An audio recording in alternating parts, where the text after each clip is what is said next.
bahwasanya di pembahasan kemarin Rasul Shallallahu Alaihi Wasallam mengingatkan kepada kita, terutama kalau pas imamnya mau melaksanakan sholat, itu mengingatkan makmumnya untuk meluruskan barisan. Sawwu sufufakum fa inna taswiyatas sufuf min tamamis shalah. Lurus dan rapatkan barisan kalian, karena lurus dan rapatnya barisan ketika melaksanakan sholat bagian dari min tamamis shalah, merupakan bagian dari kesempurnaan melaksanakan sholat. Dan sudah kita bahas kemarin hukumnya mustahab. Mustahab niku ditekankan, nek ditinggal ke hukumnya makruh. Tapi dalam kondisi tertentu, kalau misalnya samping kita wis ditempel pisan kok geser, nggak usah dipaksa harus nempel terus, nggak perlu dikejar. Karena nek sampai dikejar wis ditempel geser tempel ketiga, biasanya ninggal ke barisan, biasanya batal ke sholat mesak nih. Karena ini mustahab, maka kita pengennya ngerapatkan, sekali ditempel kok geser cukup. Nah, kita sudah pengen ngerapatkan barisan. Urusan yang ditempel kok nggak mau, berarti kita serahkan kepada Allah Ta'ala. Yang penting niat kita sudah pengen ngerapatkan barisan. Hanya saja kita tetap harus menghargai samping kita yang nggak mau ditempel. Bisa jadi ngerosok tempel, wah iki sumpek, atau mohon maaf sing nempel bar mangan pete atau bar ngudut. Padahal nek bar makan pete atau ngudut niku itu kurang lebih masuk ke dalam hadis yang Rasul nyampaikan, siapapun yang makan sauma awil basola, sapa wonge sing makan bawang putih atau bawang merah, biasanya niki mentahan, karena wong Arab niku biasa buat lalap. Bawang napa sing gede niku? Bombay. Nah, jadi makan daging bawang bombay ini buat krauk gitu nggih. Itu aromanya kan nggak enak. Kalau ada yang aromanya nggak enak habis dimakan, ya kurang lebih nek teng mriki jengkol, pete gitu nggih. Nah, maka falaya krobana masjidana, ojo langsung teko teng masjid. Napa riyen? Sikatan. Fa innal malaikata tata'adza bima yata'adza bi banu Adam. Karena malaikat itu juga ngerasa terganggu dengan sesuatu yang manusia juga ngerasa terganggu. Lah nek enten sing mangan pete napa mangan jengkol langsung mangkat teng masjid, pas walad dolin. Amine dikencengke sison. Amin. Mesake sampinge. Ya nek sampinge seneng pete. Wong sing seneng mawon kadang nyium aroma pete ya mboten remen. Napa meneh sing mboten seneng pete. Sampinge pete waduh iki. Nah, sofe dirapetke mboten purun geser sisan, mambu pete kok. Maka apapun alasannya kita menghormati, kalau udah ditempel kok nggak mau, ya sudah kita cukupkan. Meskipun ada renggang. Nah, di hadis berikutnya akan kita bahas ada doa yang sebenarnya medeni sebenarnya. Kenapa kok kita akhirnya berusaha untuk mepet? Meskipun berikutnya kalau sudah dipepet nggak mau, ya sudah kita legowo. Hadisnya adalah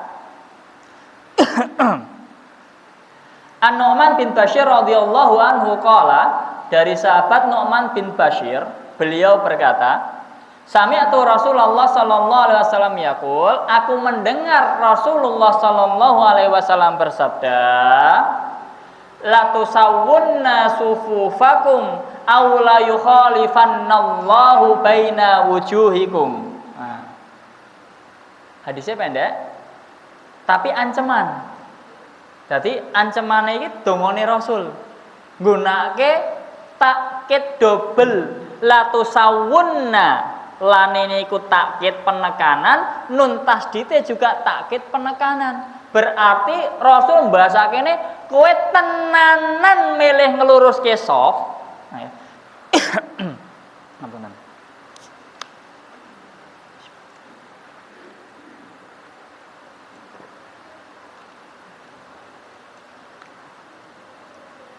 Kowe tenanan arep milih ngeluruske shaf, aula yukhalifannallahu baina wujuhikum, make ancaman lagi, atau Allah akan mencerai-beraikan kalian. Mung gara-gara ngerapatkan barisan, ternyata dongane medeni. Milih ngerapatke shaf, apa Allah mencerai-beraikan kalian semua. Ini doa dari ancaman dari Rasul. Riwayatnya Bukhari Muslim. Wali Muslim, dalam riwayat Muslim ada riwayat yang lain lagi dalam Muslim. Kalau tadi Bukhari Muslim, muttafaqun alaih. Ini yang riwayat Muslimnya. Karena Rasulullah sallallahu alaihi wasallam yusawwi sufufana hatta ka'annama yusawwi biha qidah. Rasul biasa kalau pas mau ngimami yusawi sufufana, mastikan barisan-barisan kami itu sudah lurus dan rapat. Sebagaimana kalau orang mau ngerapihkan kidah anak panah. Jadi anak panah ini kudu lurus, dirapike. Ini anak panah yang bengkok-bengkok gawe manah ya mboten. Nah, anak panah diluruskan. Maka ka'annama yusawi biha qidah, sebagaimana beliau meluruskan qidah anak panah. Hatta ra'a angqad aqalna anhu summa kharaja yauman faqama hatta kada yukabbira. Jadi beliau mengingatkan kami sampai kami paham. Maksudnya kami memahami dan ngerapatkan. Nek enten sing dereng rapat ya dikon rapatke. Saking gematine Rasul kali para sahabat, nek enten sing dereng rapat kan ngrapatke. Sampai suatu ketika kharaja yauman faqama, beliau sudah berdiri di depan, sudah mau ngimami, nggih. Bahkan hatta kada ayyukabbira, hampir-hampir beliau takbir. Nah, fara'a rajulan badian sadrahu, dari ujung mata beliau bagian samping kelihatan ada orang badian sadrahu maju, saking soft niku maju.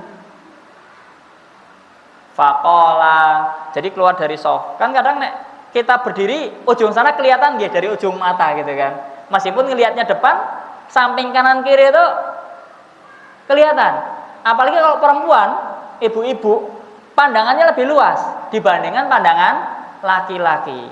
Bentene napa? Ketingale nek pas blonjo, napa pas tenggriya, biasanya yang sering golek kunci kontak ibu-ibu napa bapak-bapak? Mesti takok, "Bu, kontaknya teng pundi?" Takok dompet, takok napa ibu-ibu. Makanya ibu-ibu juga pinter, namanya multitasking. Sambil masak, ya sambil nyuci, ya sambil napa malih? Teng sawah. Macam-macam saged. Multitasking. Nek pas belanja ya sama. Nek wong lanang karena pandangan matane fokus, paling fokusnya ke depan sampai gur ketok sithik. Nek kon belanja bapak-bapak datang ke warung sing dipilih ya setunggal tok. Kon tuku brambang itu tumbas brambang langsung balik. Nah ibu-ibu mboten. Niate tumbasnya brambang sampai warung balik betone napa? Yo brambang, yo bawang, yo nambah meneh kok eneng pete promo, yo kok pete. Nah, pandangannya lebih luas. Lah ini Rasul dari ujung pandangan matane ngelihat ada orang yang badian sadrahu lebih maju dibandingkan yang lain. Padahal Rasul niku meh takbir. Enggak jadi, langsung dibatalkan. Tangannya wis meh ngangkat tangan, meh takbir kok kenang sing rada maju. Batalkan, balik badan. Faqala, maka Rasul bersabda, Rasul langsung menegur, ibadallah wa ya Allah la tusawwunna sufufakum aw la yukhalifannallahu baina wujuhikum. Hadisnya sama. Kalian mau ngeluruskan atau kalau kalian nggak mau ngeluruskan, maka Allah akan mencerai-beraikan, memisahkan, membuat hati kalian jadi nggak kompak lagi.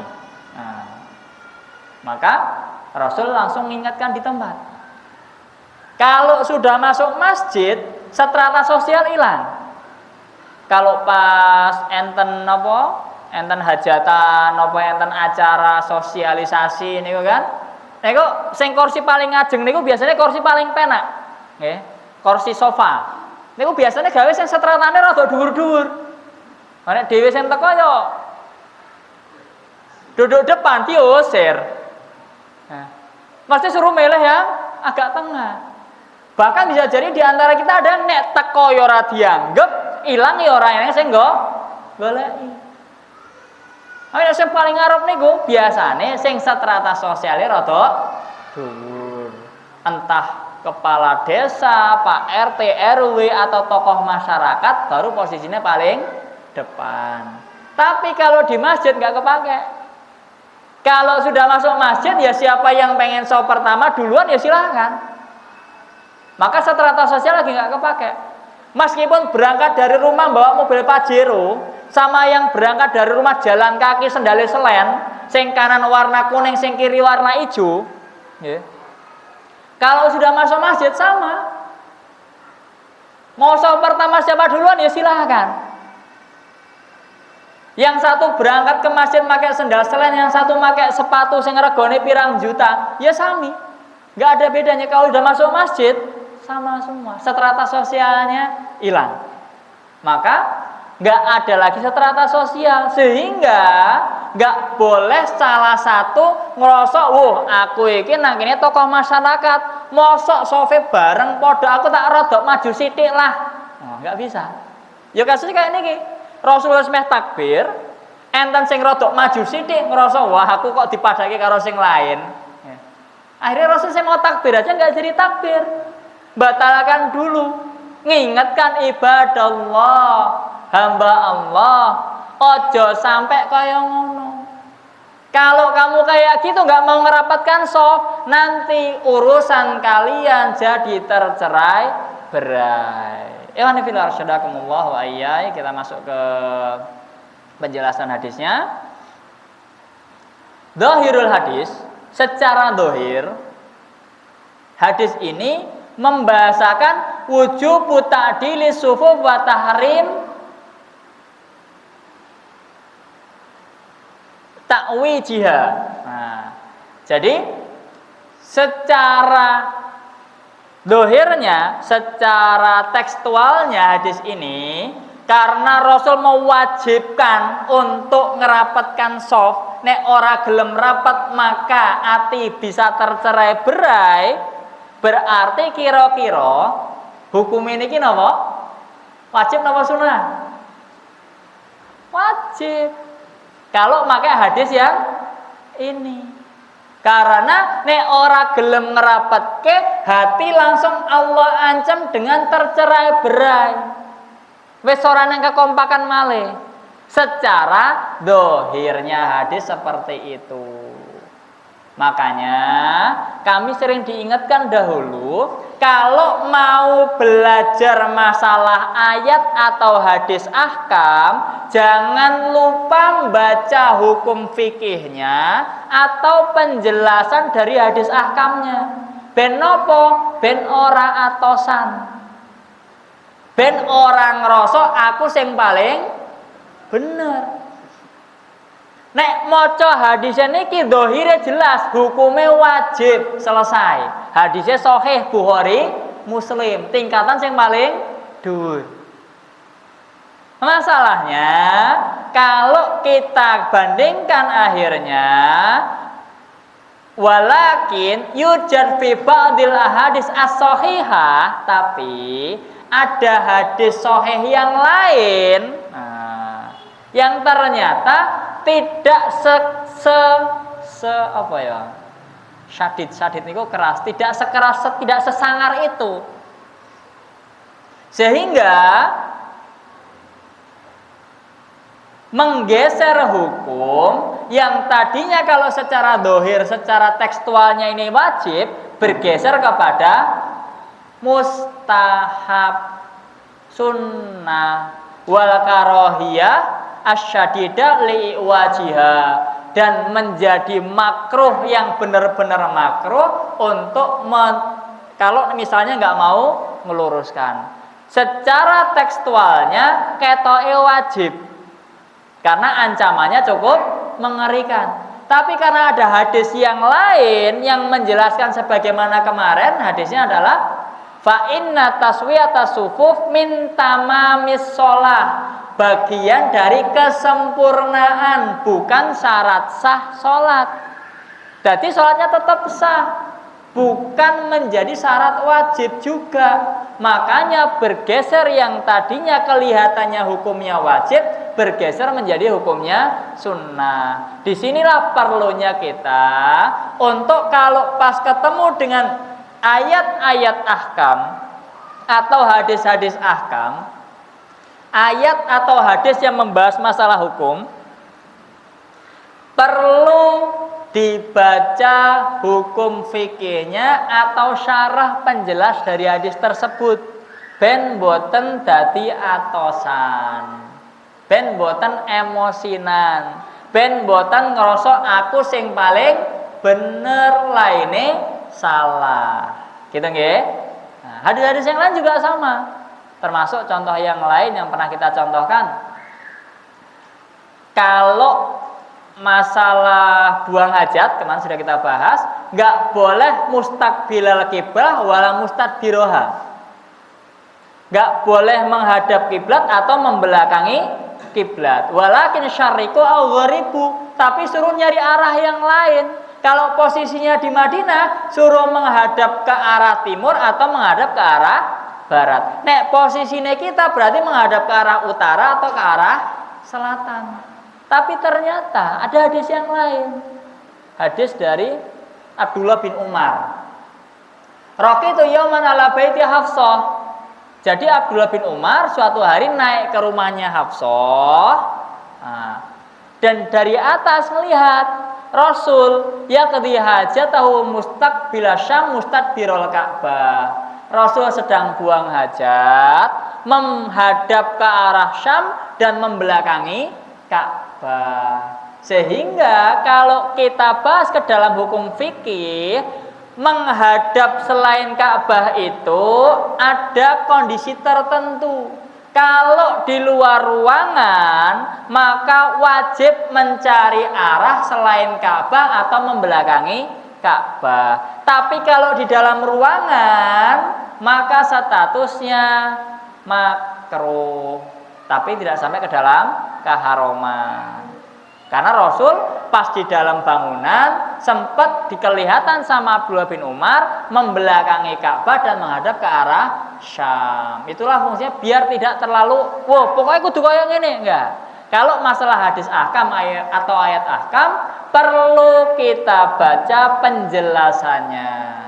Karena kadang kalau kita tahu, oh ini hadisnya sahih, pokoknya harus seperti ini, ternyata ada hadis yang lain, mungkin kita belum tahu, mungkin kita belum baca, ternyata menjelaskan yang berbeda. Sama halnya masalah kunut. Kalau misalnya ada yang aku orang nganggo kunut, ya silahkan.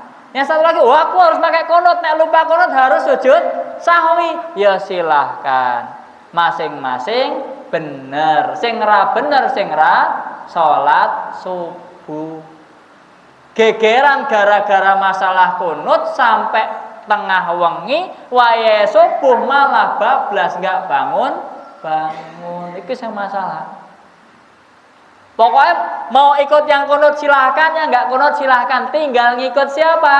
Ngikut imamnya gampang. Karena apa? Ju'ilal imam liyutamma bi. Imam itu dijadikan untuk diikuti. Sehingga nek imame kunut ya di belakang ikut kunut. Nek imame enggak kunut ya di belakang ikut enggak kunut. Nek misalnya kita biasanya enggak kunut, datang ke masjid. Masjid itu imamnya kunut, ya kita ikut kunut. Sebaliknya, kita biasa kunut subuh. Sampai sini kok ternyata masjid sini enggak kunut subuh, ya legowo ngikuti imamnya. Enggak perlu harus maksa untuk kunut sendirian. Bahkan para pendiri madhab Imam Syafi'i telah mencontohkan yang seperti itu. Yang kedua, syiddatu ihtimamihi sallallahu alaihi wasallam fi iqamati sufuf. betapa besarnya perhatian Rasul untuk ngerapatkan dan ngeluruskan shaf.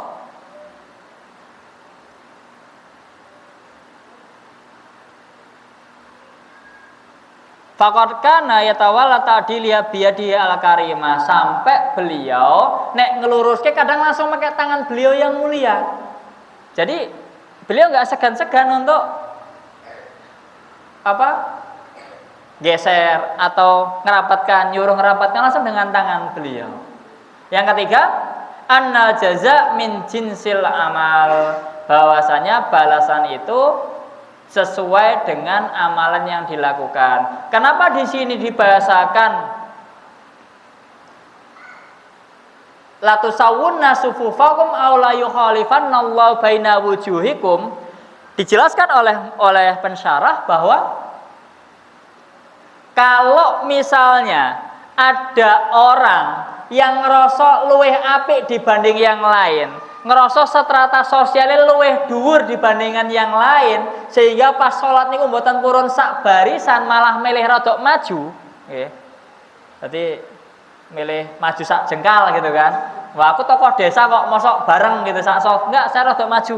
Maka orang yang rodok maju niki biasane atau sing ra gelem dirapetke niki biasane muncul kiber, muncul rasa sombong atau ujub, luweh apik saka sing lain, strata sosiale luweh dhuwur, pangkate luweh dhuwur, makane sofe melih rada maju dibandingkan sing lain. Efeke napa? Yang di belakangnya akhirnya balesnya napa? Ya dikerengi. Oh, kaya ora gelem sak soft kok, nek soft mesti rada maju, akhirnya dikerengi. Kalau sudah bahasa Rasul la tusawwuna sufufakum aw la yukhalifanallahu baina wujuhikum, bahasa Rasul niku langsung menggunakan baina wujuhikum, wajah-wajah kalian. Biasane nek wis tatarane kok ora gelem ketemu wajah niku gregetane wis rada dhuwur. Wis paling dhuwur.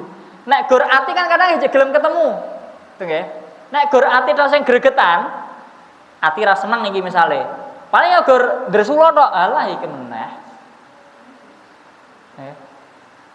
Kalau sing ra disenengi ngomong, ya iki di situ, tapi paling alah ngomong apa gedabrus. Tapi nek wis baina wujuhikum, wis ra gelem bertatap muka, baru mau ketemu wis melengos sing satu ke kanan satu ke kiri, wah lebih ribet lagi.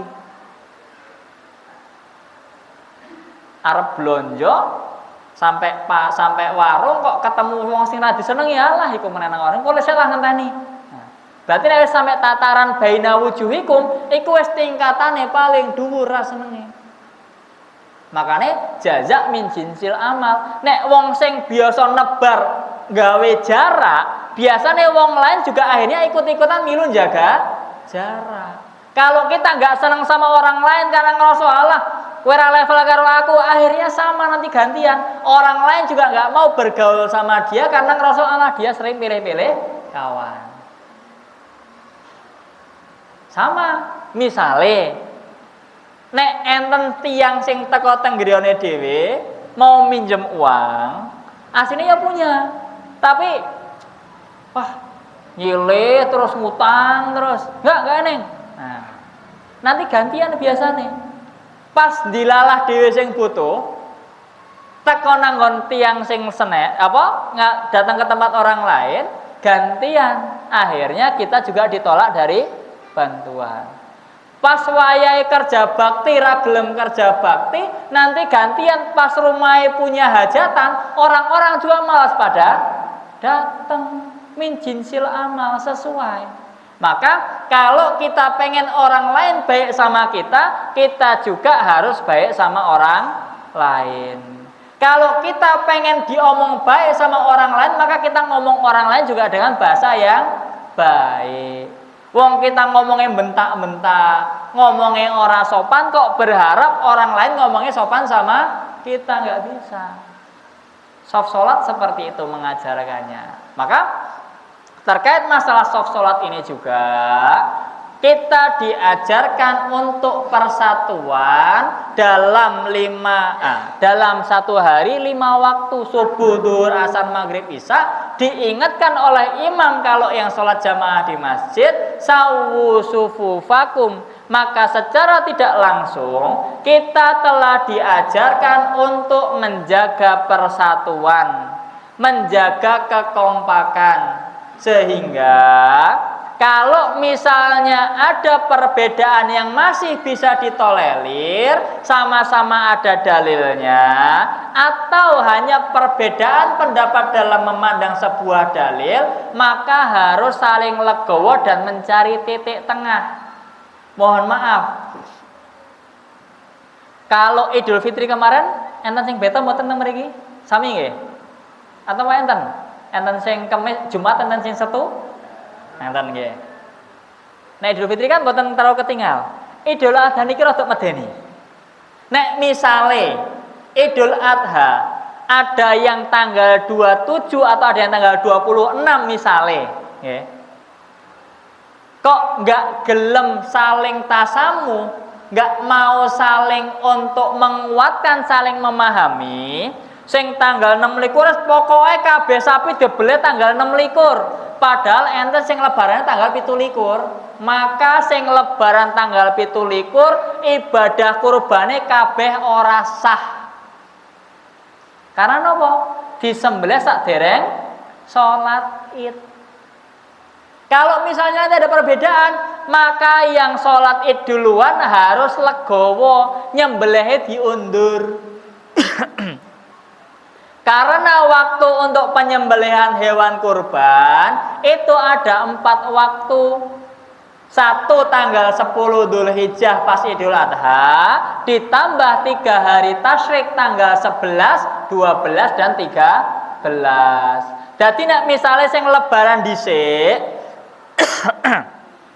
yang lebaran duluan, pas hari besok masih hari tasyrik, masih boleh nyembelih kurban. Jadi kalau misalnya yang 1 tanggal 26 lebaran, 1 tanggal 27, mbok digabung penyembelihannya ngikuti yang lebarannya hari keduanya. Sehingga karena satu sapi ber7, otomatis ben kabeh padha sahe. Nek imam maksa wis pokoke kabeh kudu milu tanggal 26 misale. Mesake sing tanggal 17. Karena kita diajarkan semenjak sholat untuk membangun soft, ngerapatkan latihan untuk kebersamaan, maka juga latihan dengan tasamuh, tenggang rasa, untuk tidak memaksakan pendapat kita. Kalau ada perbedaan, berarti kita harus menerima perbedaan tersebut selama perbedaannya ada dasarnya. Tapi nek perbedaannya nggak ada dasarnya, contoh Idul Fitri kemarin kan antara tanggal hari Jumat sama hari Sabtu.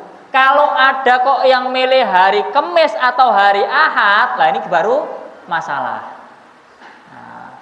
Ini juga sama. Nanti perbedaannya antara 2 hari itu toh. Kalau misalnya 26 ya 27 udah itu toh. Nggak ada yang lain.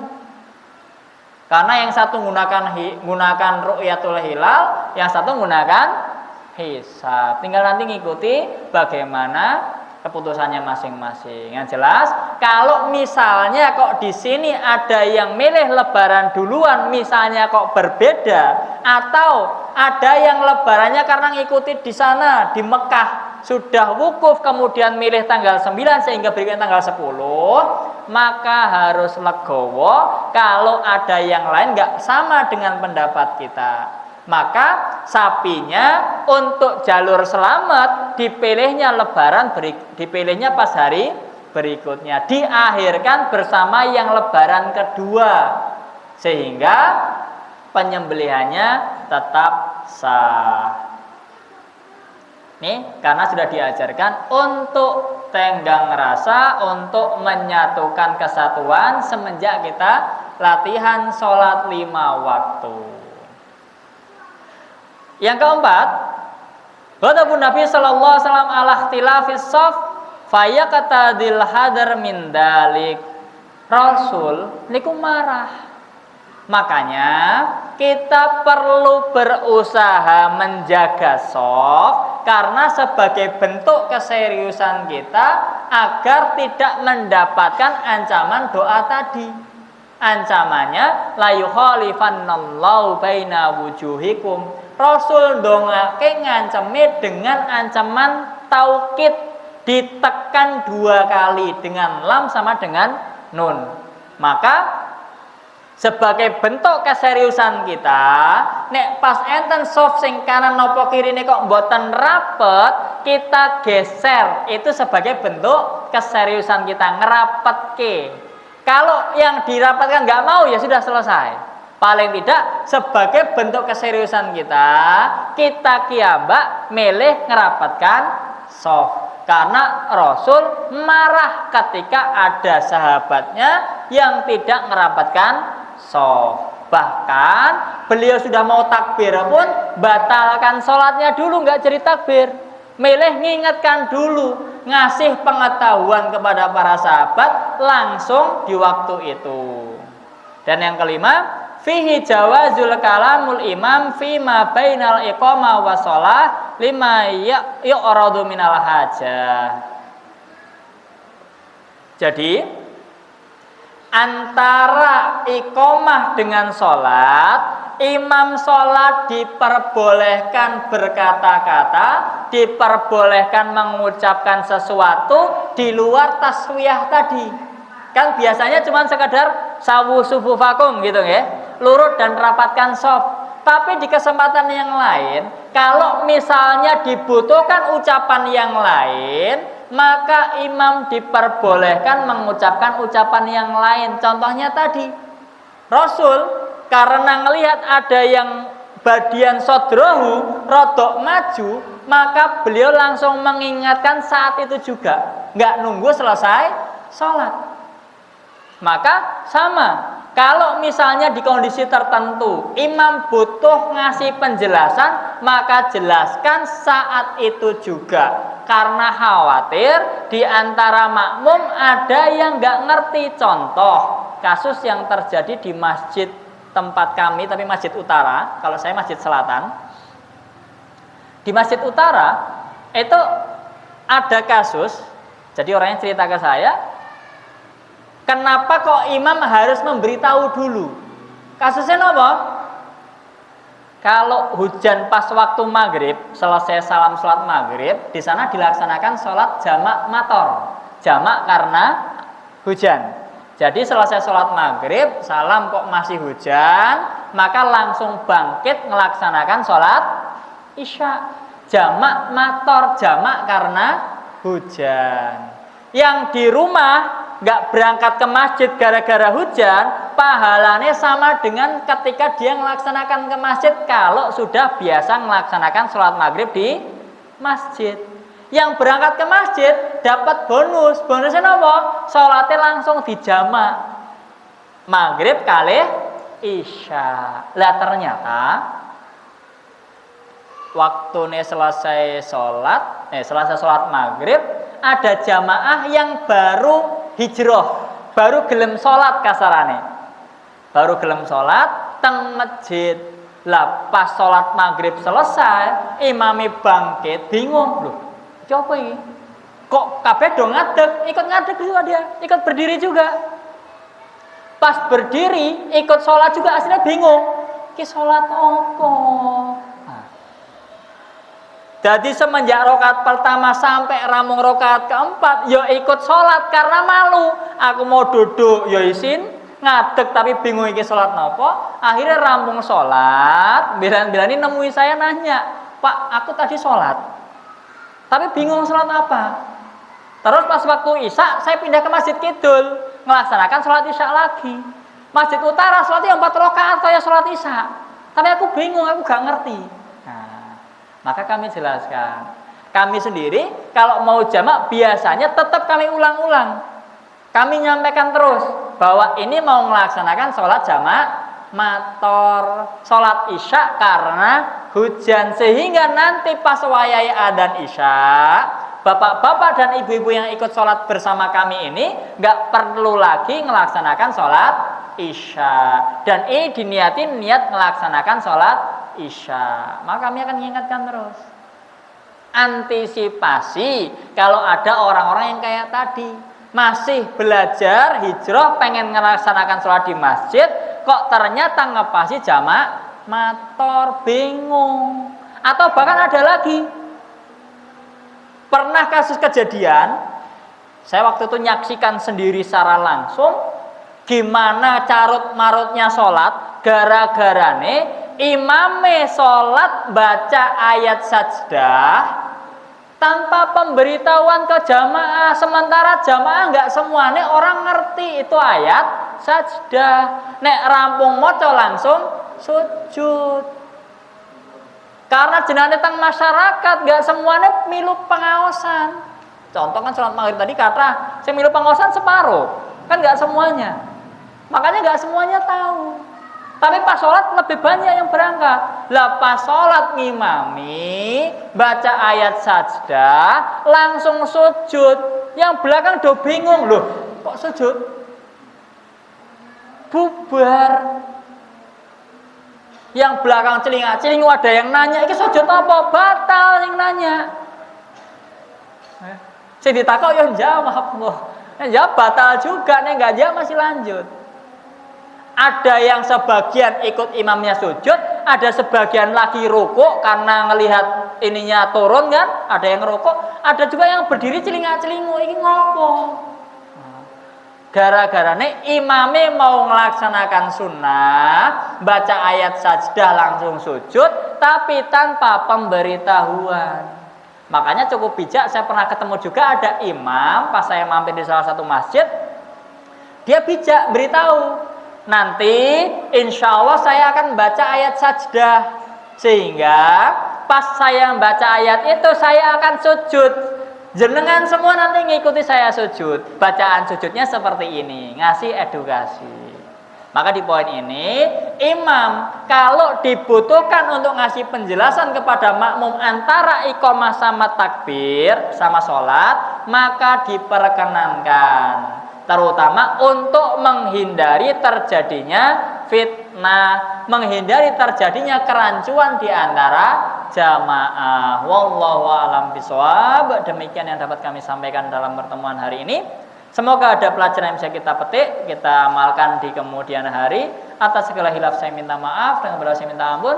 Akhiru da'wana alhamdulillahirabbil alamin. Kita tutup dengan doa kafaratul majlis. Subhanakallahumma bihamdika asyhadu an la ilaha illa anta astaghfiruka wa atubu ilaik. Assalamualaikum warahmatullahi wabarakatuh.